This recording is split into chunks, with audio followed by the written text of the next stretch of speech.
Hello everyone, it's Takasubita2 here, and for today, it is finally here. The Super Mario RPG remake has been fully released out worldwide, and I can't fathom that this is even real to begin with. When I first saw this back in the June of this year's Nintendo Directs, I was shocked to see that this was even getting a remake. I generally thought for a while now that Square just kind of stopped caring about Geno and basically this game in general, and it was mostly just in the past, but now to finally see the 1996 game, the original first ever Mario RPG to ever have been released, finally get a full-on fledged remake 30 years later, it just feels like a journey that many fans who have adored this since the original came out in 1996. The question is, however, is Super Mario RPG a faithful remake to its original 1996 counterpart? So in this video, I'm going to be reviewing the game itself from the specific parts, from the gameplay, from the visual changes, from performance, visually things, and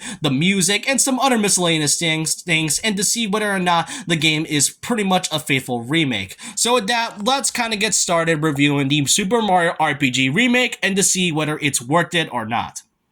So, when it comes to it being a full-on remake, I'm pretty much mixed on whether they should call games a remake. You see, when it comes to a remake, it has to be pretty faithful to its original counterpart. From games such as, Final Fantasy VII Remake. That game changes a lot of things from the original Final Fantasy VII game, but still retains its original story from that game specifically. While other games such as people say that Pokemon Brilliant Diamond and Shine and Pearl is a remake, and I did get a comment talking about that. And even though I can agree that it is sort of a remake, from my gameplay's perspective, it felt more like a remaster rather than just a remake, as yes, it is just a graphical update, and pretty much didn't change a lot about things, but Mario RPG, however, is a game that changes a lot of things. But what makes this really special to begin with, what made the 1996 game so good to begin with, was not just the fact that Mario was heading into a new genre, being the role-playing game genre, given that we haven't really gotten anything new from Mario, aside from a few spin-off titles like Mario Kart and platformers and such.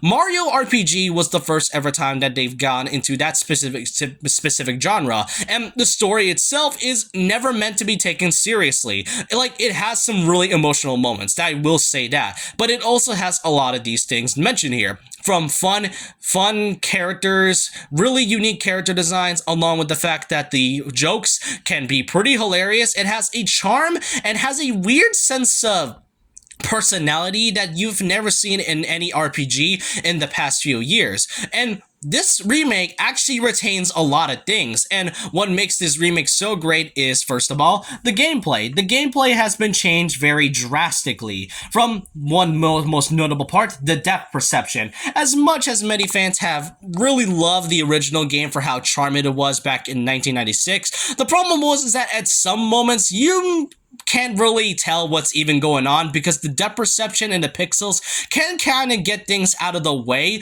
making things a little bit harder on where you're supposed to jump or hit. In the remake, however, this time you can see very, very clearly, and you can see how much details they made from just the pathway itself, the grass, the bushes, everything about it, and you can go and see a comparison of the original to its remake version, and you can tell there's a lot of things that changes many things. And I think a few enemies that had original designs had a full-on redesign as well to either their modern ages or still retains their original from 1996.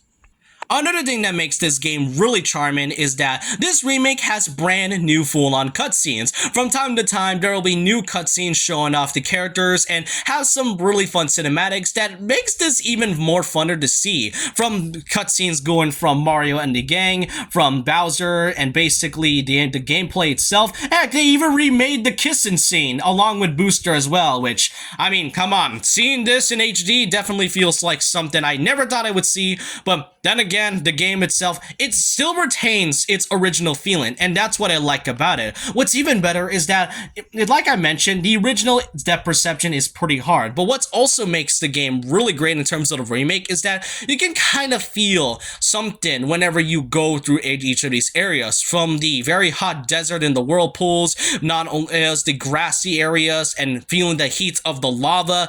You can tell that this game, then the developers, who by the way who is developed by Arts Piazza, the same developers that has been working with the Dragon Quest series for a long time now, you can tell they made a lot of passion into making this a faithful remake rather than just it being the original.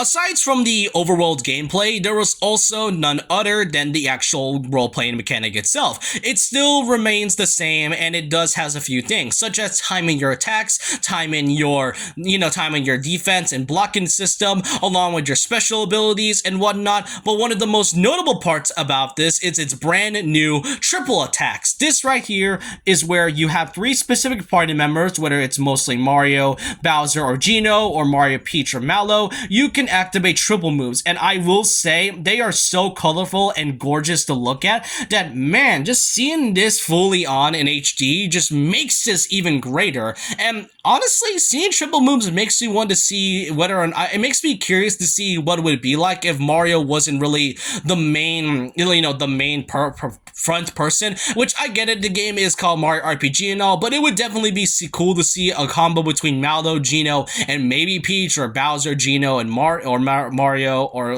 Peach, Bowser, or Geno. Just seeing these combinations makes you wonder all of it once and more.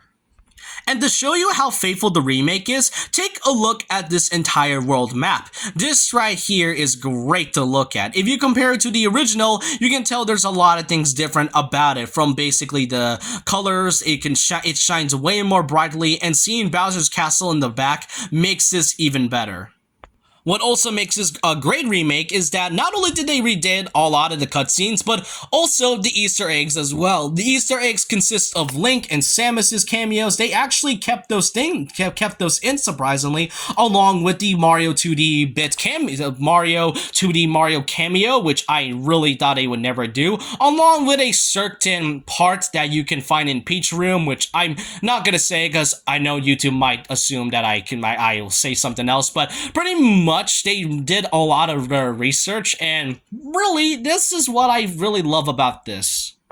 The game is charming, and what makes the game more charming as it is that the characters have a lot of personality and unique designs. Not just the main characters, but also a couple that we all know and love, Geno and Mallow. I remember many fans hoping for Geno to become a playable character in Smash Bros., and I kind of wonder why. And when I saw the original gameplay and actually played the original with a friend, I saw what made Geno quite a likable character. Mallow himself also plays way more of a pivotal role in the original. I don't think he really did as much, but in this one, you can tell Mallow's personality and character arc shines a lot throughout the entire game, and that's what makes it great. And it's not just the main characters as well, but also some of the villains. I love the side villains and the other ones, such as Johnny, Balome, and the bosses. Each of the bosses are great on its own. Booster himself, while he doesn't really do much in the story, is still a funny character that many can like. And what's even better is that the NPCs don't actually feel like NPCs. They feel like living characters that you can interact with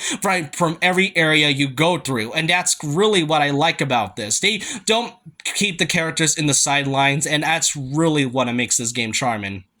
From visual-wise, it is great. Musically-wise, wow. Yoko Shimomura absolutely nailed recomposing every single music track in the Mario RPG remake. Everything about it sounded so faithful to the original that you really can't tell whether you prefer the original or the modern ones. I sometimes prefer the original, but then there are moments where I prefer the modern ones. And if you really don't know what to decide, if you go to the menu and you head to the system, you can actually really change your preference of music, whether you go with the modern version or the classical version of the game. That's really something. I can't believe that you can choose either the modern ones or the classic ones in case you're nostalgic for it. And that's another. And then there's the other part about it. Apparently, this game has two modes, being the normal mode and the other one being a breezy mode. But that's kind of the only thing I have a bit of a problem with. It's coming from the fact that they did add a breezy mode for those who aren't really a fan of RPGs but love Mario. You can just play the game and just go watch the story as you can, really. But the problem is that I do personally think there should be like a hard mode, because if you're gonna add a breezy mode but then don't add a hard mode, then it definitely feels weird. Not just that, from my personal experience, normal mode feels a little bit more easier than I thought, which kind of guarantees that we might need a hard mode at one point.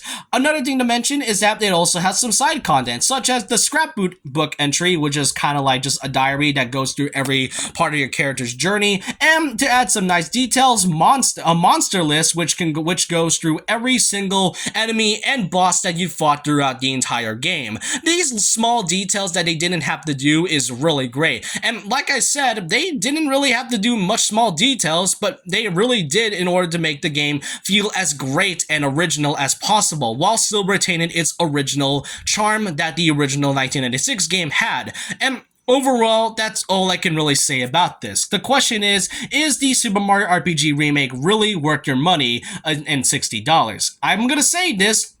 Yeah, it really is. I'm gonna have to rate this game around a 9.8 out of 10. It's not a perfect 10, but really this game is charming, it's funny, it still retains the original 1996 version, and overall a fun, enjoyable experience, and add in some new gameplay details that makes the game more refreshing and really makes you feel like you're playing the original for the first time ever. And honestly, I can't wait to see what this game has in store for the future. Well, or if anything, whether or not this game could ever support, from the fans, because I know Geno fans have been wanting to see Geno in Smash Brothers. So if you want, go play this game and you can see whether or not Nintendo will listen to the fan demand on whether or not they should bring back characters like Geno or Mallow even more. I know I'm probably pushing it at that point, but this is a fun experience overall. It's worth the $60. It has a lot of fun cutscenes. Really, I just don't know what else I can say about this, and I hope you guys enjoyed this review of me reviewing the Super Mario RPG Remake. Let me know what you all think about the game